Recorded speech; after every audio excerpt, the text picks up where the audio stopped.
Hello fellow grower, magandang araw po and welcome to my channel, Late Grower. Ang topic natin ngayon ay tuba-tuba. Kilala din siya sa tawag na tubang aso at tubang bakod.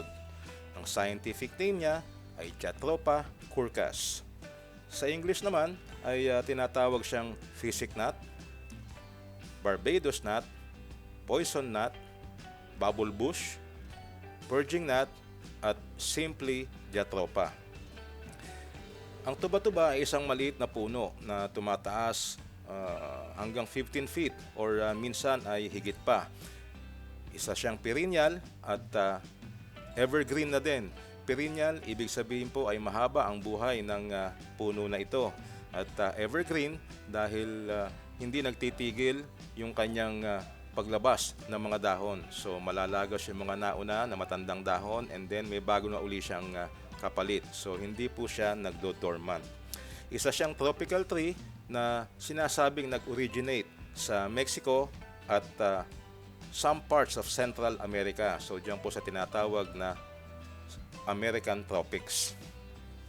Ngayon dito sa atin ay kilala ang tuba-tuba bilang isang medicinal or herbal plant.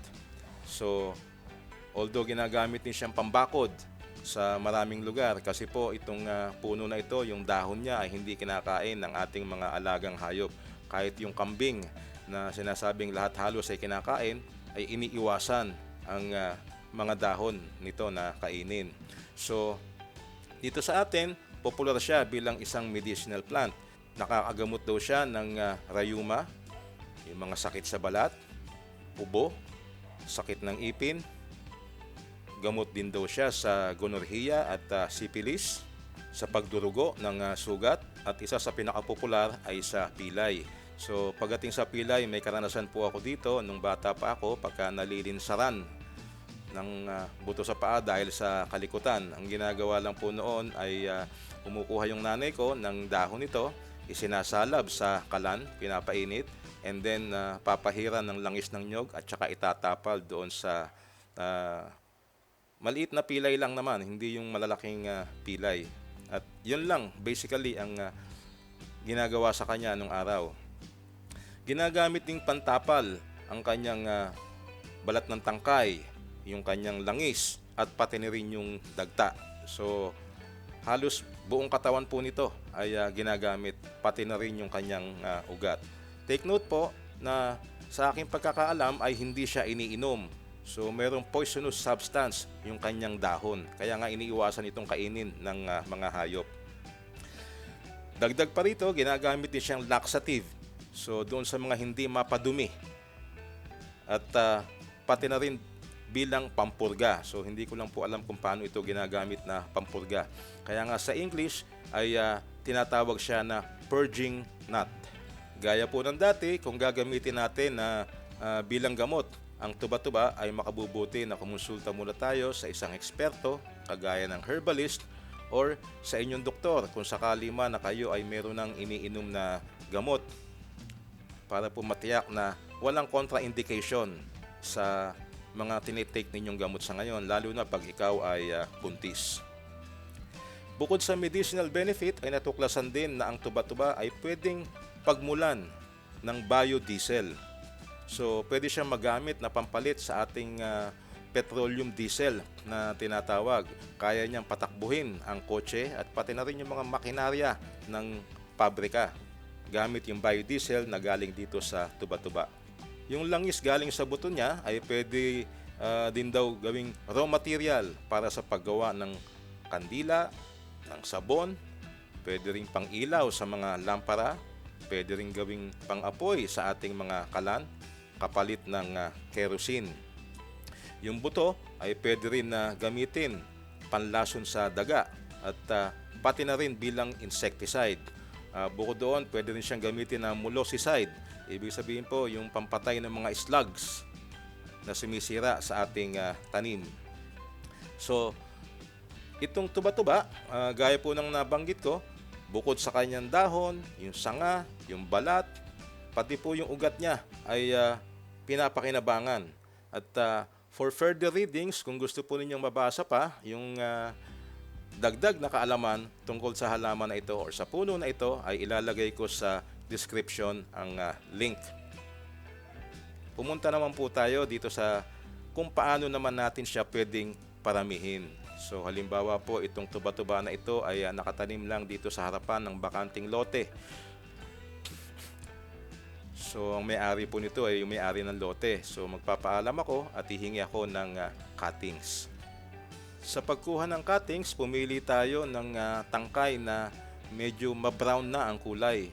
Mas magulang ang tangkay ay mas mainam. Pero pwede po natin subukan din na paugatan yung medyo green pa na tangkay at baka sakaling mapaugat din natin. So ito, nakakuha tayo ng isa, nakalaylay na siya, sumasama na.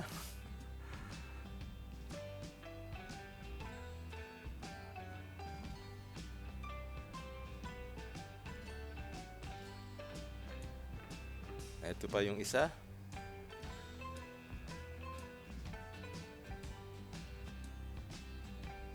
Ito, meron tayong dalawa. Pwede na to. So, ito na po yung ating cuttings ng tuba-tuba.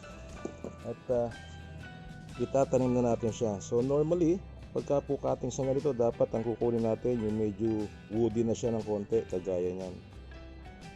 Okay, kaya lang hindi ko madamihan yung kuha dahil nakakahiya naman dun sa may-ari. Baka sabihin, tinabas ko ng tinabas yung kanyang tanim. So, dalawang sanga lang po ang aking kinuha. Although mabait naman yung tao doon at kumuha lang daw ako. So ito, kukuha tayo dito mga around 6 inches po. Pwede na yan. Marami naman siyang node na kung saan pwedeng tumubo. So puputulin lang natin yan. Yan. Bawasan pa natin dito. Yan. Pwede natin itong direktang itanim sa lupa. Pagdating sa lupa, hindi naman pihikan itong ating Jatropha curcas o tuba-tuba kung tawagin natin. Yung iba po, tuba kung tawagin ito. Tuba lang. And then iba naman tuba-tuba. So i-bound lang natin mga 2 pulgada. Yung lupa dito, ordinary lang. Medyo hollow na konting ipa ng palay. And then itong ganitong kulay green pa, pwede rin natin subukan ito na paugatin. So para matulungan siya na magugat ay i-dip ko naman siya sa rooting powder.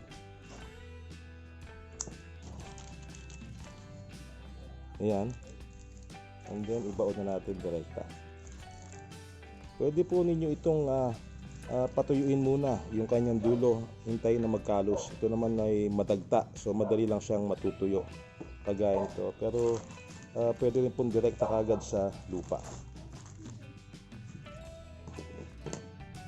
And then dito, ganun din. Yan. Direct ako nang itutusok.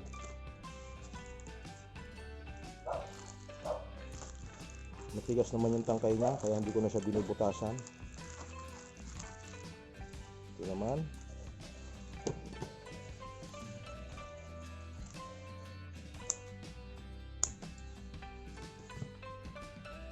Yan.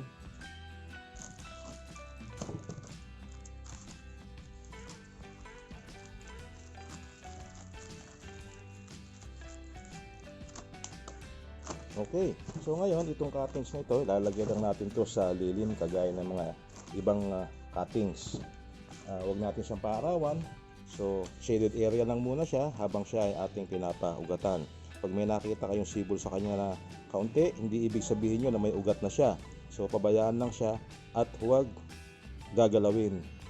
So ilagay doon sa lugar na hindi siya magagalaw-galaw, hindi siya mapupuntahan ng ating mga alaga, para hindi maistorbo yung kanyang pagpapaugat.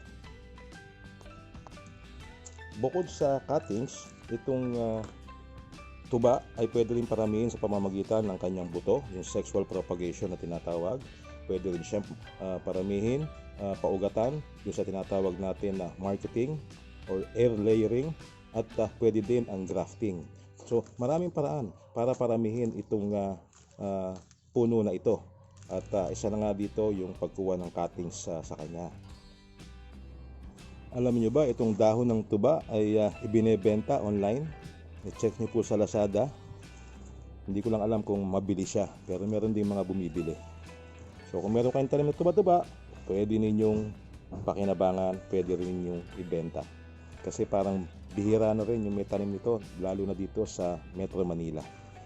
Maraming salamat po sa panonood and hope to see you in my next videos. Bye-bye!